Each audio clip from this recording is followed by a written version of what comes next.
et prolonger justement, on a voulu creuser cette question du témoignage de foi dans la dimension apostolique. Aujourd'hui, apostolique, c'est apostolicité apostolique, c'est lié aux apôtres, à cette démarche d'apôtre, et donc d'apôtres en dehors de l'Église, c'est-à-dire dans la tradition des premiers chrétiens, et, et donc dans le contexte d'une société aujourd'hui où les références chrétiennes ne sont plus naturelles, et donc où c'est compliqué, ça nous demande de renverser, donc c'est en lien avec le thème de l'hospitalité qui vient d'être présenté.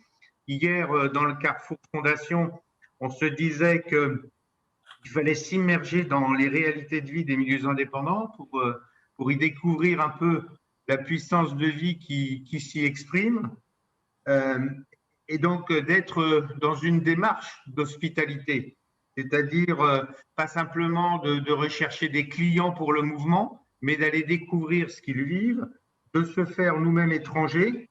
C'est ce que disait aussi le père Fontluc, comme le Christ avec la Samaritaine, qui est dans l'attitude de demander de l'eau. Et donc, pas facile pour nous, milieux indépendants, de se mettre dans la position du pauvre, où il s'agit moins d'apporter que de recevoir et d'accueillir pour ensuite en témoigner. Alors, je laisse la parole à Bernard qui présente un petit peu la première partie de la note. Et puis, je reprendrai un petit peu la parole et on fera la pause avant les carrefours.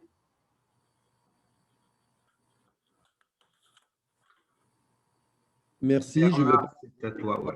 avec le texte, la note que vous avez déjà reçue. Comme ça me permet voilà, de la présenter. Donc, sûrement que la plupart d'entre vous a pu la lire ou au moins la parcourir.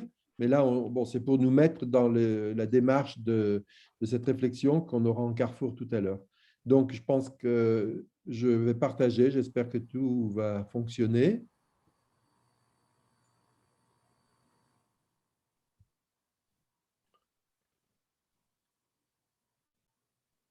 Voilà. Est-ce que vous voyez le texte? Oui. Donc, on avait intitulé cela « Le Christ nous envoie solliciter l'hospitalité dans la cité où il nous précède ». Donc, cette démarche apostolique, ce qualificatif est moins utilisé peut-être aujourd'hui, mais l'Action catholique était dans cette dynamique apostolique au XXe siècle, et quand elle a été créée pour l'ACI il y a 80 ans maintenant. Et bien sur 80 ans, beaucoup de changements sont intervenus. Et pourtant, l'Action catholique avait été créée du fait de changements importants déjà à l'époque.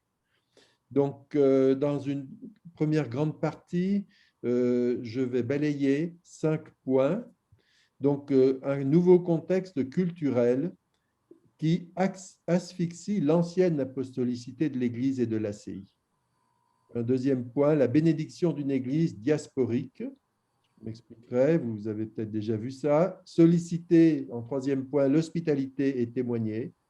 En quatrième point, transmettre l'Évangile, c'est le traduire. Et finalement, cinquième point, devenir sacrement pour ensemble continuer à écrire l'Évangile. Bon, c'est une manière d'appréhender la question. Voilà. Donc, sur cette première partie, le nouveau contexte culturel, bon, je ne vais pas le redéployer complètement. Déjà, donc, c'était même à la fin du 19e siècle qu'il y avait une prise de conscience que la chrétienté, eh bien, allait se disloquer. Donc, on quitte le système qui était un système politico-religieux de chrétienté. Et puis, on découvre aussi peu à peu que la couverture de la pratique religieuse, qui était encore forte, eh bien, était devenue peut-être sociologique. Voilà, l'Évangile pouvait avoir disparu. Et donc, à cette époque, il y avait cette idée de reconquérir, voilà, de recréer une chrétienté. Ces idées-là, elles ont duré parfois longtemps. C'était il y a plus d'un siècle pourtant que l'on pensait ainsi. Mais au cours du XXe, il y a eu des évolutions fortes, et en particulier avec le Concile Vatican II, où cette dynamique qui a démarré il y a plus d'un siècle, avec une prise de conscience chez les baptisés, que c'est eux qui vont être et qui sont l'Église dans la société. Eh bien, Vatican II a entériné cette transformation de l'Église. Et puis, donc, on était dans une Église, dans une société de plus en plus sécularisée, bien sûr, dans les années 50, 60, après la Deuxième Guerre. Néanmoins, une sécularisation qui véhiculait encore beaucoup de valeurs chrétiennes et il y avait un certain accord implicite sur un humanisme lié aux valeurs d'origine chrétienne pour bon nombre d'entre elles. Donc, on en était là. Mais depuis le tournant du XXIe siècle, selon des sociologues, et en particulier avec le vocabulaire de Daniel Hervieux-Léger, on parle d'un christianisme, de l'exculturation du christianisme. C'est-à-dire que non seulement le religieux chrétien s'est effacé, la morale chrétienne a été malmenée, mais carrément dans la culture, eh bien, le christianisme devient un objet un peu étrange. Et donc, on le sait très bien, lorsque des plus jeunes générations ont mille difficultés devant des tableaux, dans l'art, par exemple, dans la littérature, ils ne voient pas à quoi font référence des tableaux ou des textes. Donc, c'est une transformation très, très profonde. Et donc, on peut dire que, alors certains utilisent le mot, nous sommes dans une société post-chrétienne ou a-chrétienne. Voilà. Bon, il ne faut pas vouloir chercher trop à amplifier cela, mais il faut en prendre conscience. C'est une nouvelle étape aujourd'hui par rapport à il y a 30, 40 ans et vraiment 40, 50 ans. Et puis, il y a deux autres éléments qui vont transformer profondément notre culture. C'est la montée en puissance de l'individualisme et du libéralisme économique et sociétal qui a fragmenté la société. Cela depuis maintenant une bonne trentaine d'années, quarantaine d'années bientôt. C'est la nouvelle idéologie dominante de nos sociétés. On peut le tourner comme on veut, mais c'est un petit peu cela qui est bien là. Alors, du coup, il n'est plus question de reconquérir, mais en plus, on a l'impression que le christianisme est exilé, et donc que nous sommes étrangers. Et je pense que ce qu'on évoquait avec l'hospitalité tout à l'heure, aujourd'hui, on a un peu l'impression de, voilà, on se fait petit, on ne sait plus comment faire, on a l'impression d'être étranger dans une société où pourtant, il n'y a pas si longtemps, eh bien, on était vraiment présent. Donc, c'est une transformation très, très profonde et qui marque profondément les plus jeunes générations, ce qui explique sûrement la difficulté aujourd'hui pour elles à découvrir l'Évangile à travers ce que propose l'Église. Alors, quelques défis de notre société aujourd'hui, eh bien, on le dit de plus en plus, recréer des communs et faire du lien. Donc, cela, c'est quelque chose qui est de plus en plus dans les médias, si vous êtes un peu à l'affût. Un deuxième enjeu, sauver la biosphère dont dépend la vie humaine. C'est tout l'enjeu écologique et climatique et il est devenu crucial. Et puis, troisième enjeu, on pourrait dire sauver le sujet humain. Bon, j'ai écrit peut-être un peu fortement de sa néantisation, mais je ne retire pas le mot parce que de plus en plus, nous sommes comme des individus dans une vaste machine qui fonctionne, et on le voit bien, on est comme des rouages dans un système, et cela pèse beaucoup, beaucoup sur les conceptions économiques, sur les conceptions organisationnelles de notre société. Donc, au milieu de tout cela, eh bien, ce sujet perd sa dimension spirituelle et bon, qu'on peut appeler son statut de sujet symbolique, c'est-à-dire le fait que chaque homme est singulier, chaque femme, chaque homme sont des êtres singuliers et des êtres spirituels dans le sens qu'ils transcendent eh bien, le monde dans lequel ils sont. Dans ce contexte, l'Église est devenue diaspora. Alors, c'est un thème qui a déjà été épinglé par un théologien en particulier, Karl Rahner, qui est un très grand théologien du XXe siècle, catholique également, et qui parlait de cela dans les années 50. Et pourtant, à ce moment-là, on était loin de la situation d'aujourd'hui. Aujourd'hui, l'Église est non pas cette réalité imposante à travers des institutions et des grands rassemblements, même s'il y a eu une sorte de relance de cela sous la papauté Jean-Paul II, mais au contraire, on est dans une Église où nous, membres de l'Église, eh bien, nous sommes dispersés. Nous sommes disséminés dans la société. Nous sommes vraiment une Église de diaspora.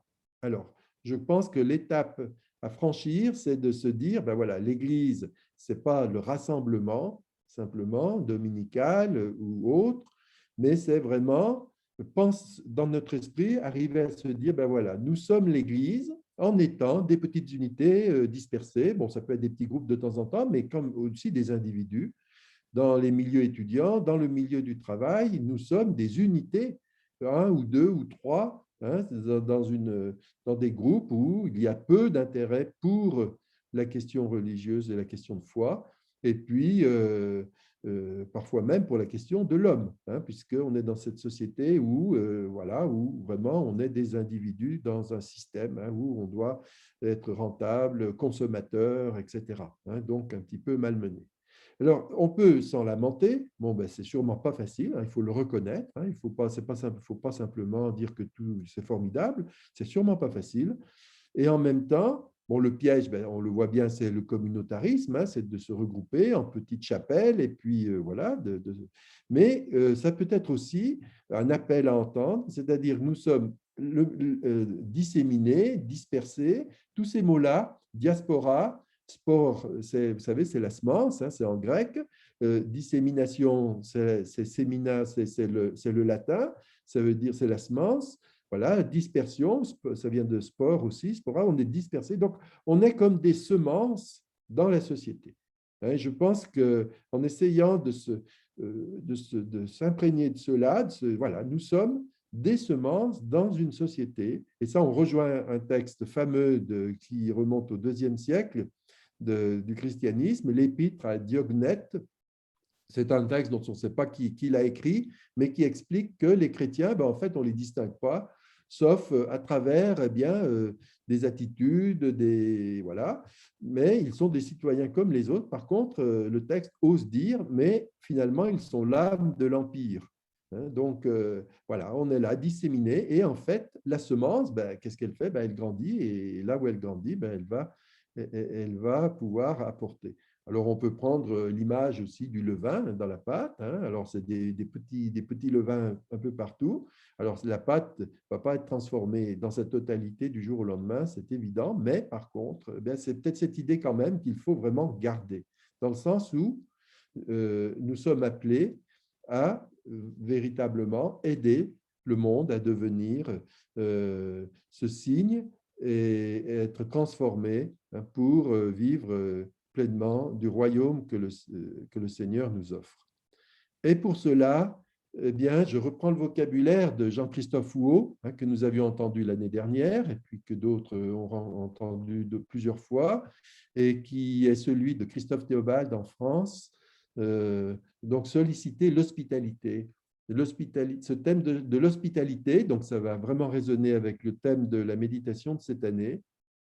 C'est-à-dire que ben voilà, nous sommes disséminés et nous sommes, tout à l'heure je parlais d'étrangers quelque part dans notre société. Parfois on peut avoir un petit peu ce sentiment dans certains milieux. Il ne faut pas non plus caricaturer, mais ça peut arriver.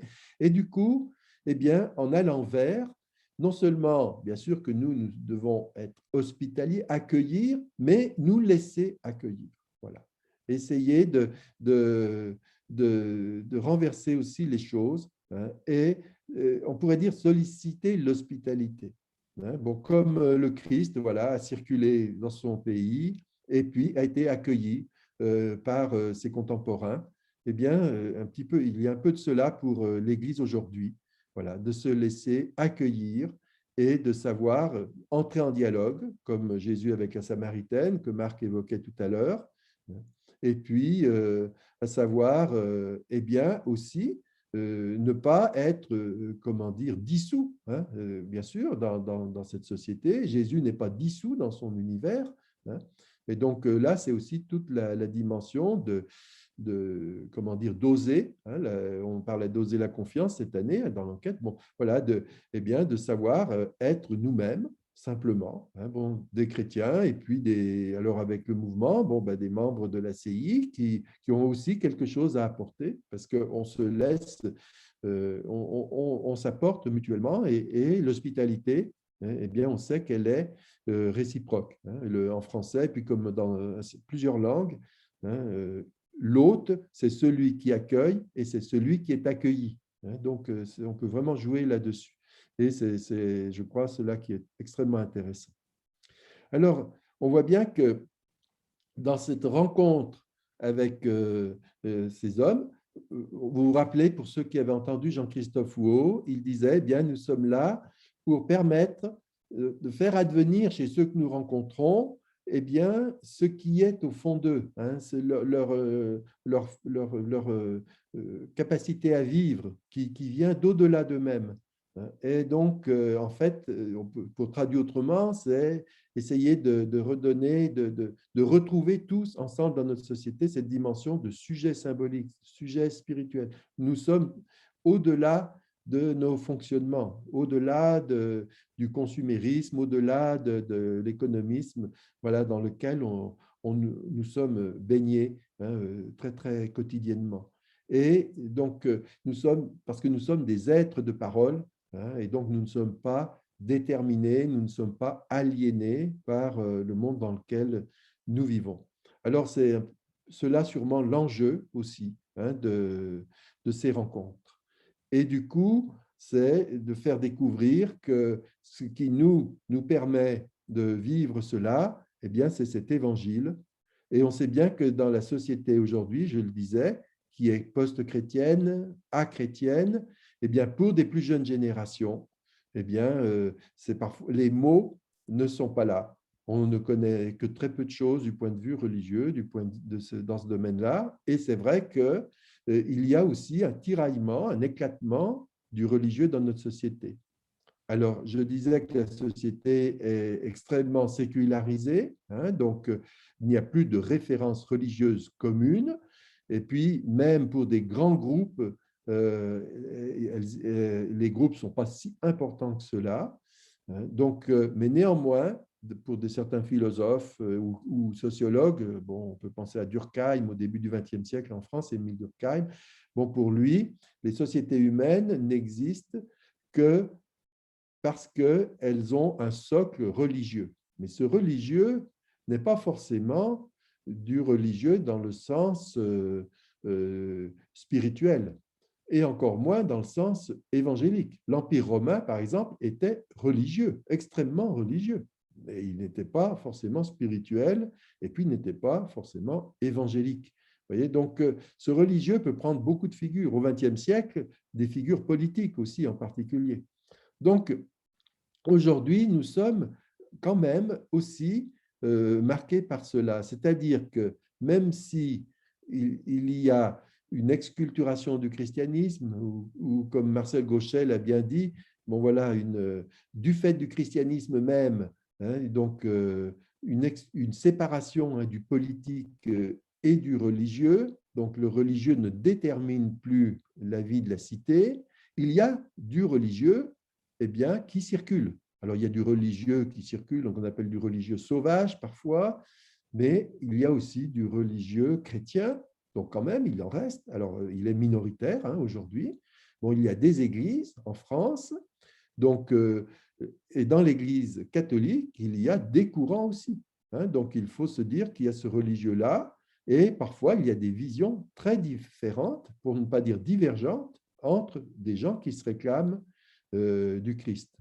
Il y a aussi un pôle judaïque qui est toujours là, hein, et des régions sont plus marquées que d'autres par cela. On peut penser à l'Alsace, on peut penser à Paris, on peut penser à la Provence ou Aix-les-Bains, par exemple, etc. On peut penser à différents lieux que l'on connaît. Et il y a aussi l'islam dont on parle, mais qui est extrêmement divers, vous le savez. Et donc, qui est en pleine aussi crise à travers ce que l'on peut percevoir, de la violence qui peut exister dans certains groupes, mais aussi il y a le soufisme, qui est un courant musulman, mais marginalisé au sein de l'islam orthodoxe. Donc voilà. Alors, ce monde-là, c'est un monde qui a une certaine grammaire religieuse, on parle ainsi, assez commune. Bon, nous croyons en Dieu, Dieu est créateur, Dieu est sauveur, etc. Voilà, il y a certaines représentations communes. Mais il n'y a pas que cela dans la société. Il y a des courants anti-religieux. Alors, ils sont moins forts maintenant qu'au 19e siècle ou un peu au 20e. Et ici, deux lignes apparaissent. L'athéisme pratique, parce que l'athéisme idéologique a perdu de son importance, mais néanmoins, il y a un athéisme pratique très, très puissant, très fort. Et puis, il ne faut pas simplement dire que c'est parce que l'Église ne sait pas faire. Non, moi je connais des gens, ils sont athées et ils l'expliquent et ils le revendiquent, et sans, je veux dire, acrimonie, mais c'est vraiment leur vie. Voilà, donc il faut arriver à l'accepter. Alors, il y a ce courant-là, alors parfois il peut être anticlérical, mais il y a aussi un athéisme, entre guillemets, qui s'est spiritualisé. On parle de spiritualité laïque ou athée. Bon, vous connaissez Comte Sponville, voilà, c'est cette ligne-là. On a des gens, enfin, voilà, qui essayent, on pourrait dire, de rendre cet athéisme moins matérialiste, qu'il a pu l'être au 19e ou au 20e. Et puis, toujours un peu dans cette lignée, depuis quelques décennies, monte en puissance. Vous voyez, je passe un peu plus de temps sur ces choses parce que on ne mesure pas l'importance des changements en cours.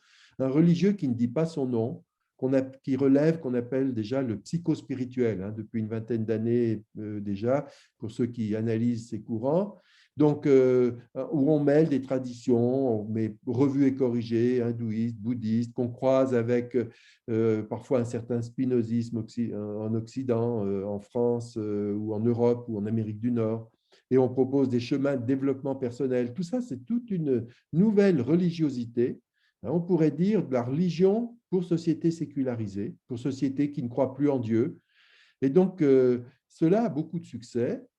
C'est relié à l'individualisme qui, lui, eh bien, est articulé au libéralisme. Mais le sujet ayant été vidé de lui-même, on a besoin de se ressourcer quelque part pour, et là c'est exploité et c'est instrumentalisé par le monde économique, puisqu'on va proposer des séances de méditation dans des grandes entreprises, parce que les gens seront plus performants après. Donc, il ne faut pas rêver. Donc, on voit bien que c'est très ambigu tout cela, mais par contre, il y a un succès énorme. Et donc, ça transforme aussi les mentalités, et sûrement parmi les plus jeunes générations, ça joue un rôle important. Alors, tout n'est pas forcément mauvais là-dedans, ce n'est pas cela, mais il faut être conscient qu'il y a une grande transformation. Mais du coup, les fondamentaux de ces courants-là ne sont plus du tout chrétiens. Il n'y a plus de Dieu, il n'y a plus de Messie, de Christ sauveur. On se sauve soi-même en faisant de la méditation, etc. Quelque part, eh bien, avec l'idéologie dominante, on se prend en main religieusement aussi et on s'auto-développe, on s'auto-promeut voilà, dans une relation nouvelle. Donc, important de prendre conscience de toute cette diversité. Et hier, on parlait voilà, d'appeler des plus jeunes générations à former des équipes. C'est vrai que les jeunes générations sont sûrement au carrefour un peu de ces courants. Et donc, il va falloir être inventif pour aider, en partant de là, eh bien, à avancer sur un chemin qui soit celui du Christ et de l'Évangile. Alors, du coup, on voit bien que pour cela, il faut traduire l'Évangile dans ce monde-là. Et les mots ne sont plus évidents. Le mot Dieu, qu'est-ce qu'il veut dire? Le mot Christ, le mot salut, le mot résurrection, tous ces mots-là ont vraiment du plomb dans l'aile, si j'ose dire. Et donc, ça rejoint ce qu'on se disait dans les orientations qu'on s'est données à l'ACI. Eh bien, il faut être sensible à aider, en particulier de nouvelles générations, à mieux entrer voilà, dans ce vocabulaire, enfin, essayer de travailler en croisant ce qu'ils vivent, eux, ce qu'ils se représentent, comment ils mettent des mots sur ce qu'ils vivent, et puis les mots de l'Évangile qu'on ne va pas balancer comme cela, donc, parce qu'ils sont porteurs de quelque chose d'extrêmement puissant. Et ces courants-là, je le dis très explicitement, ne sont pas d'inspiration évangélique. Ils peuvent porter, comme d'autres réalités, des valeurs de l'Évangile, bien entendu, mais c'est carrément d'autres univers qui se mettent en place. Donc, avec des valeurs, mais soyons capables de dialoguer et en même temps d'apporter et d'éclairer tout ce qui se passe aujourd'hui. Et pour terminer, donc un petit mot autour du terme de sacrement, qui est complexe, il faudrait y passer du temps, peut-être même carrément un conseil national, je ne sais pas. C'est-à-dire que le Concile Vatican II avait utilisé ce mot pour parler de l'Église, qui est comme un sacrement au sein de l'humanité. Alors, qu'est-ce que ça peut vouloir dire? Eh bien, un sacrement, c'est un terme fort. Et ce terme fort, on voit bien qu'il va renvoyer des choses profondes. Bon, bien sûr, on pense au sacrement au pluriel, mais là, c'est appliqué à l'Église. Et du coup, qu'est-ce que ça peut vouloir dire pour nous dans le contexte du mouvement? Alors d'abord, ce n'est pas un simple signal du religieux. Aujourd'hui, eh bien, en fait, on fonctionne comme cela. Et des gens qui sont dans l'Église catholique eh bien, acceptent de jouer ce rôle. Ils sont des signaux du religieux catholique. Voilà, on réclame de la messe, on réclame je ne sais quoi. Et les médias, et ça avait été repéré par un penseur jésuite philosophe des années 60-70, Michel de Certeau, eh bien, le religieux est transformé en folklore. Donc, on nous présente dans les médias le religieux comme du folklore. Et ça marche à tous les coups. Et donc, là, si on tombe dans ce piège-là, on est un signal de ce folklore. Donc, le folklore, ça veut dire quelque chose qui est passé. Ça veut dire quelque chose qu'on a mis au musée. Et donc, aujourd'hui, l'évangile au musée, ça marche. Et il y en a qui trouvent que c'est parfaitement bien, et c'est ce que renvoient les médias. Donc, de beaucoup de médias. Alors, pareil, il faut mettre un petit bémol, mais enfin, globalement, c'est quand même très fort. Alors, il ne faut pas rester dans ces espèces de signaux que l'on donne. Ça ne veut pas dire qu'il y a un intérêt pour l'évangile. Donc, il faut passer au niveau du signe. Et il faut être un signe donc, qui va renvoyer à l'évangile et à la vie éternelle qui nous anime, cette vie dont parle l'évangile Saint-Jean, et puis qui anime déjà le monde. Donc, c'est une vie qui, on pourrait dire, transcende notre vécu quotidien. Voilà. Donc, il faut passer au signe, être signe. Donc, il faut travailler des propositions et faire en sorte que ce soit bien l'évangile qui soit découvert derrière des expressions diverses et variées qui peuvent être religieuses, mais qui ne sont pas uniquement religieuses. Et l'enjeu, on l'a dit hier, vous vous souvenez, eh bien, c'est véritablement de faire découvrir que Dieu n'est pas présent dans les églises, bâtiments, il est partout. Il est dans la société, il est dans l'entreprise où je travaille, il est à l'école ou à l'université, il est sur mes lieux de loisirs. C'est là que Dieu est présent et qu'il faut le faire découvrir, comme le Christ a été présent partout dans les lieux où il vivait. Et alors, ce signe, comment devient-il sacrement? Bien sûr, il faut qu'il renvoie à l'Évangile. Alors, avec toute cette question de la traduction dont on parlait tout à l'heure, parce que aujourd'hui, cet Évangile est moins évident pour beaucoup, mais également, si un signe touche quelqu'un, eh bien, c'est comme le Christ qui suscite quelque chose chez l'autre, et si cela transforme l'autre, ce qui est fréquent dans l'Évangile, lorsque Jésus rencontre des gens, eh bien, on peut dire qu'il y a quelque chose de l'ordre du sacrement. Alors, vous savez, dans une vieille définition, on dit le sacrement, c'est un signe efficace. Eh bien, l'Église, si elle est comme un sacrement, elle est un signe efficace. Et l'Église, c'est quoi? C'est nous. Nous sommes appelés à être des signes efficaces. Donc, efficaces dans le sens peut-être de fécondité, donc des signes féconds, c'est-à-dire, eh bien, on est signe, effectivement, et efficace dans quel sens? À la CI, on a la dynamique dans le sens de la transformation. Ça la transforme.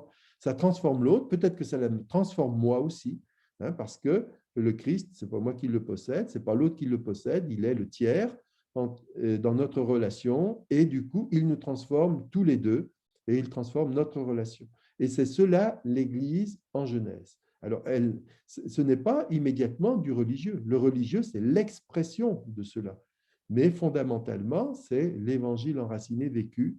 Hein. Et donc, on peut parler là, du coup, d'Église-sacrement qui émerge chaque fois qu'autrui reconnaît, vous voyez, le signe de la bonne nouvelle de Dieu, se laisse modeler par lui. C'est déjà fort, modeler, mais déjà touché, transformé, modelé.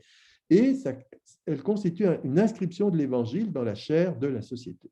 Donc, on a beaucoup réfléchi à l'ACI, hein, le faire société, le faire Église. Marc va le reprendre tout de suite derrière moi maintenant, parce que c'est cela qu'il faut avoir à l'esprit. Et il ne s'agit pas d'opposer. Il ne s'agit pas d'opposer les célébrations au vécu.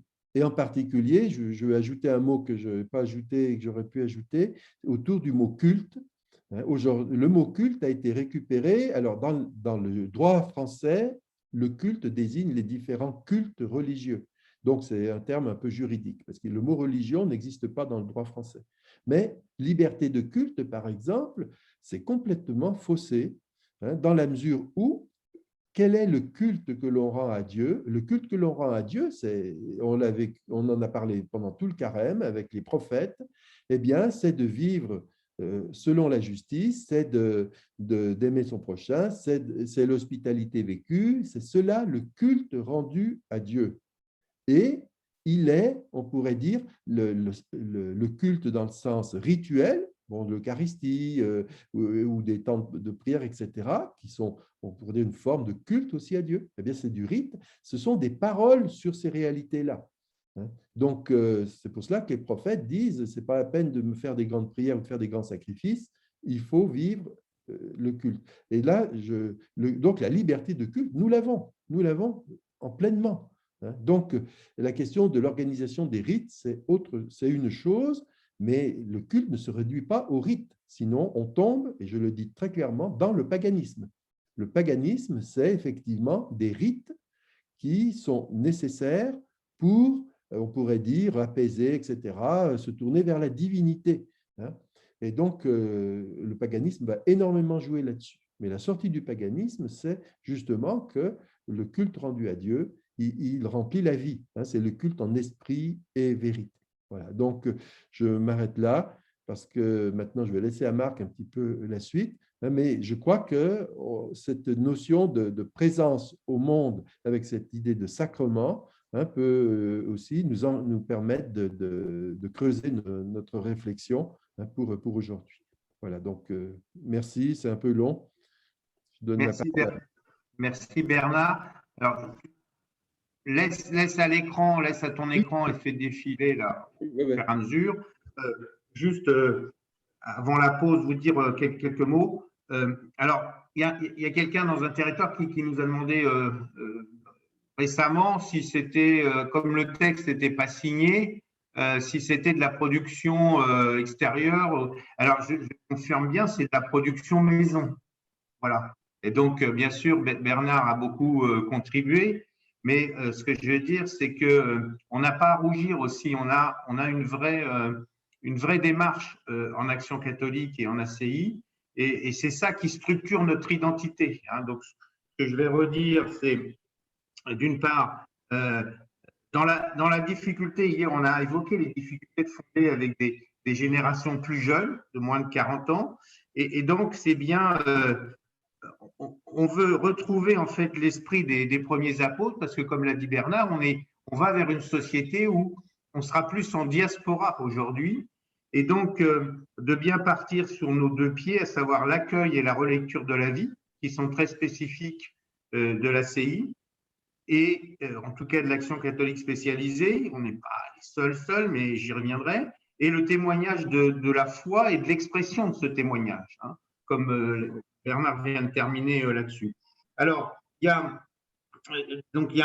a trois aspects qui nous semblent à retenir j'essaye de faire le lien avec le plan de travail faire Église, faire société, adhérer et fonder. Il y a l'immersion dans les dynamismes et les difficultés vécues par les personnes, hein, c'est-à-dire que les foules ne viennent plus à nous. Et la question du signe, c'est plus simplement comment nous sommes chrétiens dans notre vie. Hein, c'est la question de la signification, mais c'est aussi comment nous sommes capables de repérer d'autres qui ne se disent pas croyants spontanément, mais qui croient en des choses. Et je voudrais faire le lien avec des réalités dont on a parlé, par exemple des enseignants aujourd'hui, comment ils conçoivent leur métier. Hein. Ce n'est pas simplement transmettre des savoirs et des connaissances, c'est aussi s'occuper des élèves. Et ça fait débat dans le monde enseignant. Il y a des enseignants qui disent bah, celui-là, il n'y arrivera jamais. Voilà. Et puis, on va l'orienter sur telle voie de garage. De toute façon, il n'y arrivera pas. Puis, il y a d'autres enseignants qui disent ben non, mais nous, notre travail, ce n'est pas simplement que les gens savent écrire et lire ou compter, c'est aussi un travail aussi de cohésion sociale. Sur les télétravail, les agoras qu'il y a eu, et donc il y a des questions de déshumanisation qui se posent. Sur la santé, dans la pandémie, plusieurs ont souligné, et Bernard l'a repris, c'est présent dans la note, sur le besoin de spiritualité. Comment on travaille là-dessus, comment on le relie. Et donc, voilà, comment on est, en fait, relie la puissance de vie, la part de vie éternelle qui s'exprime dans nos vies. Et donc déjà, d'une part, s'immerger, on l'a dit un peu dans la fondation hier, sur des jeunes générations, le fait même de regarder ce qui se passe dans la sphère professionnelle ou dans la sphère associative, bah, ça va forcément nous mettre en présence avec des générations plus. Il y a ensuite le temps de la relecture, hein, donc sur lequel on a pas mal travaillé cette année, où on n'est pas simple. La relecture, c'est vraiment d'essayer d'atteindre cette puissance de vie, cette part de vie éternelle aujourd'hui qui sous-tend nos vies et celle des personnes qui nous entourent. Et donc, ce n'est pas simplement, vous voyez, la synthèse des comptes rendus. Et d'ailleurs, c'est un petit travail aussi à faire en territoire. On en a discuté dans les visios avec plusieurs. Bon, il y a des comptes rendus. Alors, il y a des équipes qui ne font pas de comptes rendus, donc ça, c'est pas bien. Mais le but non plus de faire des comptes rendus, c'est d'essayer de faire apparaître ces dynamismes-là et de ce qu'on a repéré quand on demande l'hospitalité ou quand on propose à des gens de s'exprimer. Et donc, c'est ça l'intérêt de faire remonter. Donc, c'est des témoignages, c'est de la relecture déjà dans l'équipe, et puis c'est de le travailler ensuite en territoire avec une confrontation à l'évangile, c'est-à-dire que la manière dont nous faisons fonctionner la méditation, c'est bien à partir de ces relectures de vie que la parole de Dieu, elle vient nous se confronte à elle, elle vient authentifier des lectures qu'on peut faire, elle vient les remettre en cause, elle vient nous convertir. Et donc, alors, vous voyez, il y a parfois des petites différences avec d'autres mouvements qui sont proches. Je pense aux EDC ou aux MCC, par exemple. Ils sont très descendants aujourd'hui sur la parole de Dieu. C'est-à-dire, c'est comment, et ils ont une façon de faire fonctionner le signe qui est parfois très descendant. C'est-à-dire, nous, on est chrétiens, comment on doit se comporter? Je ne veux pas dire que c'est mal, c'est très bien, mais ça ne part pas de ce que vivent aussi d'autres personnes qui sont pas croyants. Et donc, dans toutes les questions que pose l'apport de Bernard, ça ne permet pas de pouvoir réexprimer autrement à partir de leurs propres mots la façon dont l'évangile aujourd'hui se vit en dehors de l'Église. Et donc, ce que je vous disais sur les enseignants, par exemple, il y a des enseignants qui se posent des questions sur leur métier. Comment on est capable de dire que c'est aussi l'Esprit Saint qui souffle alors qu'eux le disent pas spontanément, hein? Ils ne sont pas en train de décliner Fratelli Tutti des enseignants. C'est comment nous partons de ce qu'ils vivent pour faire le lien en notre nom. Et c'est pour ça que le mouvement existe. Et c'est ça qui est exigeant d'une certaine manière. Et c'est là où nous faisons Église. Alors, dernier point, et je termine là-dessus. y a des femmes et des hommes qui vont découvrir la dimension de l'évangile dans leur vie et qui, à ce moment-là, on va pouvoir les appeler à venir avec nous faire ce travail d'église en équipe de révision de vie. Et c'est là que prend racine leur adhésion au mouvement. Et donc, cette dynamique-là, vous voyez, qui est en deux, trois points autour de la relecture et du témoignage de foi, c'est ça qui va, d'une part, solidifier nos adhérents, et d'autre part, c'est ça qui va nous permettre de créer de nouvelles équipes et de fonder. Et donc, c'est à la fois, donc c'est difficile, parce que cette mécanique-là, vous voyez, on ne peut pas la mettre en place uniquement au niveau national. Il faut qu'elle soit vécue, mise en place sur chaque territoire du mouvement. Et donc, il y a un travail à faire d'exigence. Et c'est bien pour ça, d'ailleurs, qu'il faut qu'il y ait des équipes de coordination de territoire. Parce que ce n'est pas un travail qui peut reposer sur un coordinateur ou une coordinatrice. Il faut qu'il y ait plusieurs. Par exemple, on dit voilà, le DTF est parti, il faut le remplacer. On n'est pas sur des fonctions. Il faut que l'équipe de territoire prenne en charge cette dynamique aujourd'hui apostolique. Après, bien sûr, il y a des comptes rendus à faire, il y a à gérer minimum un compte, etc. Mais ce qui est essentiel, face à la difficulté, à la complexité de la tâche, cette dynamique, c'est qu'il y ait une équipe qui fonctionne de ce point de vue-là, de manière à ce que ça puisse se développer. Alors, on vous propose, après la pause qu'on va prendre, deux questions qui sont en bas de la note. Comment la note présentée vient éclairer, confirmer le travail accompli en territoire? Comment d'ailleurs ça prolonge l'échange qu'on a eu sur la fondation hier, puisqu'on n'a pas eu beaucoup de temps, donc on peut partir aussi de ça, on va être dans les mêmes groupes. Et comment ces éléments viennent aussi réajuster nos priorités, le plan d'action du territoire. Voilà. Bon, je m'arrête là.